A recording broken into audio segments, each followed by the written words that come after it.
zip ties are basically able to hold everything. What's up, guys? It's Lucky Jack Racing. I know, with a little bit of a clean shave, but I still got the Burt Reynolds stash, baby. But today, I'm going to finally button up the LS3 to get ready to put it in the trailer park Ferrari over there. Haha, little third-gen Camaro humor for you. But basically, all this thing needs is a front accessory drive, and that's about it. I think I've done everything else. If I didn't do something, you'll see that I didn't do it very quickly. But, yeah. So let me button it up real quick.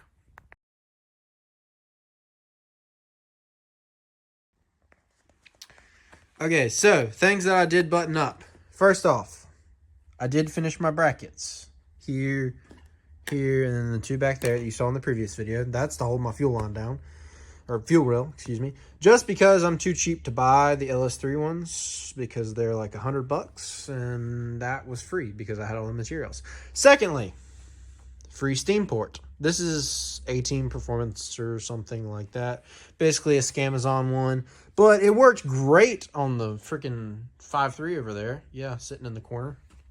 But it worked great in it, so I'm like, you know what? I just need half of it, so I converted it from a 4-corner to a 2-corner. Just run the hose from here all the way over here, runs out. This goes into my radiator hose. So that's just a super easy way. I got a vacuum on just laying on there because I'm not really sure where it goes, but I know it goes somewhere. But besides that, front accessory drive's got to come on. Engine mount's got to go on. And then I think that this car should be ready for the engine. Yeah, so let's get after it. All right, so water pump's got to go on. I have new water pump gaskets. I think this is like the hardest part ever, to just get them to set just right while you get the water pump lined up. Oh, maybe it won't. No, they're gonna fall. Okay, we'll get it. So this actually is an LS3 water pump. I ran an LS3 water pump on my 5.3 for a very, very long time, and that was because A, it came with the original kit that I did, the Poor Kid swap kit. B, actually, on this is my dad blew one up one night getting my car tuned. He didn't know that my radiator was not properly functioning and the fans were not coming on because they were dead. So he let the car... What am I hooked on?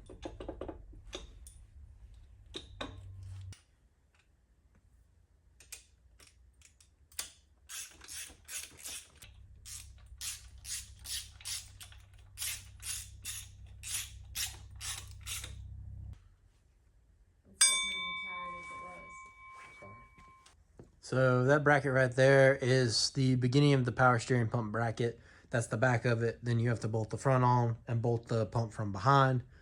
I have lost the bolts that go on the pump from behind at the moment, so now I have to like search around and find them. I know that they're somewhere around here, I hope.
All I gotta do is find those bolts for the back. Actually, I think that one may be right here. Ooh, 2 for 2? Oh yeah, look at that. Extra lucky today.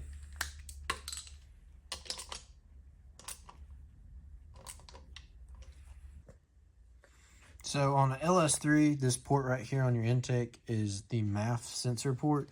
But since we don't run typical sensors, since this is a Holley unit, it actually uses a vacuum line running into the ECU to use mass airflow.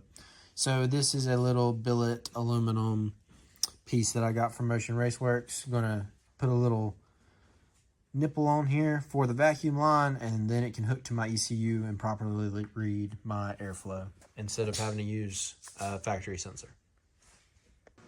For those of you that don't know, a third gen Camaro or any third gen F body is a unibody car. And what that means is it doesn't have a frame. It has a subframe in the front, but no full length frame. Basically, they're wet noodles, especially if they're like mine and they got glorious T-tops on them. And whenever they launch off the line, the entire body just kind of like that, like some wet pasta. So how you fix that is kind of simple. You take these right here. These are subframe connectors. They're basically steel tubing that you end up welding to the car, the underside. I've already done the driver's side. This is the passengers. It's going to be a lot easier because there's way less weld points.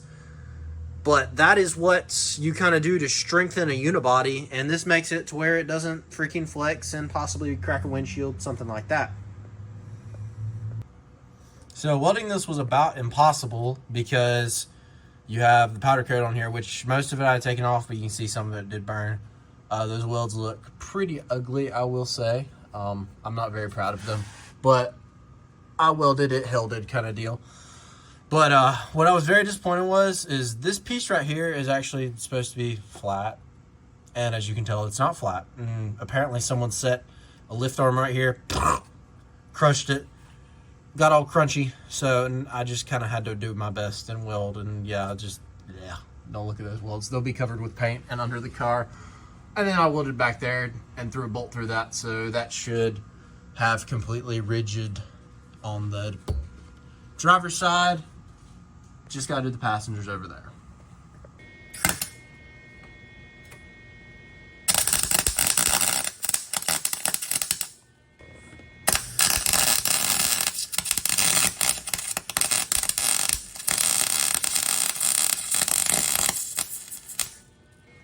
Not the prettiest job in the world, but it gets it done. Here, but Ready? yeah.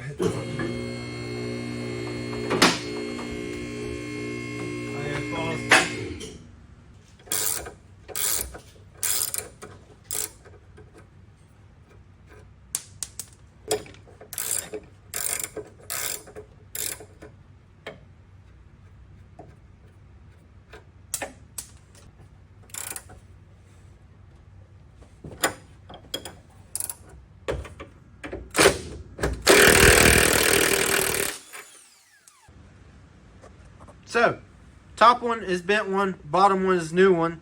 New one's going to go on. This one's going to get thrown away. But obviously you can see that there was a pretty big difference. You can see exactly where the jack hit it and tore it all up. So, time to install.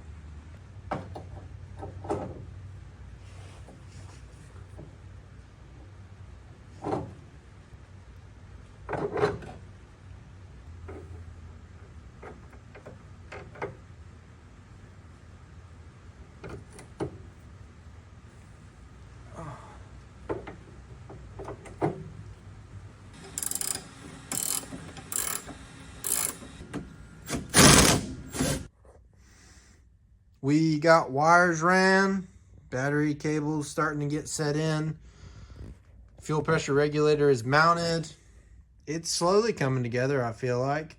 Had to drill a big old hole in through that firewall so all 8 million wires could fit through there. I feel like there are spaceships out there that have less wires than this car may. But you know what? She's slowly coming together.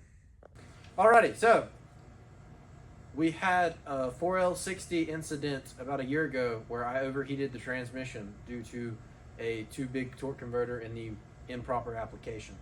So this is my cheapy trans cooler. I don't remember, somewhere on Summit Racing. I don't know what brand it is. It's like a Big Dog or something like that. I thought it was a Hayden, but Hayden. I think it is a Hayden. You're right. It's a Hayden Big Dog. Hayden Big Dog. It's supposed to be performance. It's supposed to be really good. I don't know. So I'm going to attach it to here. So we have 2 levels of cooling. I have the one through the radiator, and then I have the one through this. So we have double cooling, because double cooling is going to save us, right? Yeah, we're going to piggyback. So we're going to come into the radiator cooler from the trans, out from the radiator cooler, looped around into this cooler, out from this cooler back to the trans. Actually, in and Yeah, out, that's it. top In, and out, bottom. in there, and then out there. And then we're going to put a temperature switch in line with this in the AN hose, so that that fan kicks on at 160 degrees, kicks back off when the temp goes below 160. So hopefully we don't have to call Chuckles to have us rebuild a transmission. You know what you could do? You could actually take a little zip tie deal, shove it through here, and then run that down to make it even easier to align. Old man tech tips. Guys, he's old. The next one, what you could do is just stick a little bit through, push it on and stick it to the metal, and then pull the rest of it through, so you don't have to do what you just did. What I did wasn't terrible. No, it worked. It worked. And if it works, then is it wrong? Definitely not. Correct. Look at this. We look fancy. We do look fancy. I mean, we look fancier if we made brackets for this thing like we did on the truck, but it's a race car. Zip ties are basically able to hold everything. What's your calibrated eyeball saying? Oh dang, I actually lined it up for once. Nailed it.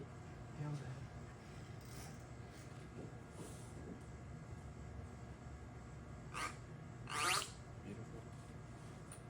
Powerful zip ties.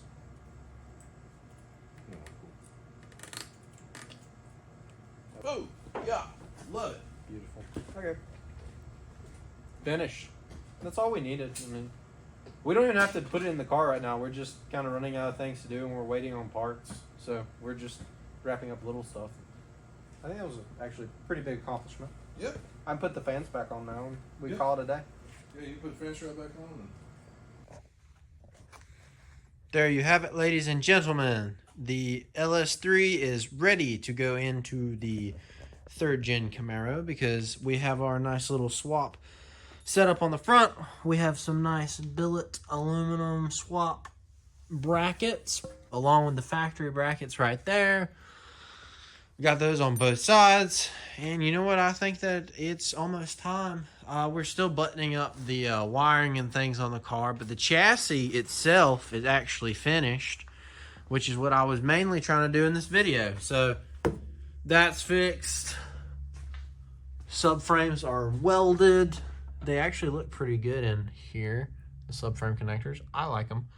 So overall, I'd say that the chassis is pretty well prepped, but you know, we still got a lot of stuff to do.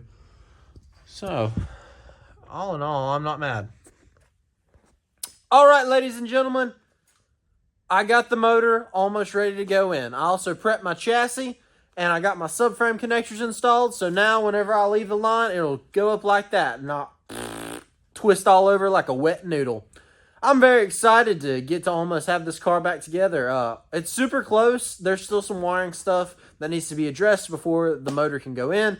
But you know what? We're super close, and that's what matters in my opinion. So if you liked what you saw and you want to support Lucky Jack Racing, hit that subscribe button. I'm the coolest 17-year-old drag racer on YouTube. I build all sorts of cars. And you know what? Thank you for watching. I hope you have a great day, and I'll see you next time.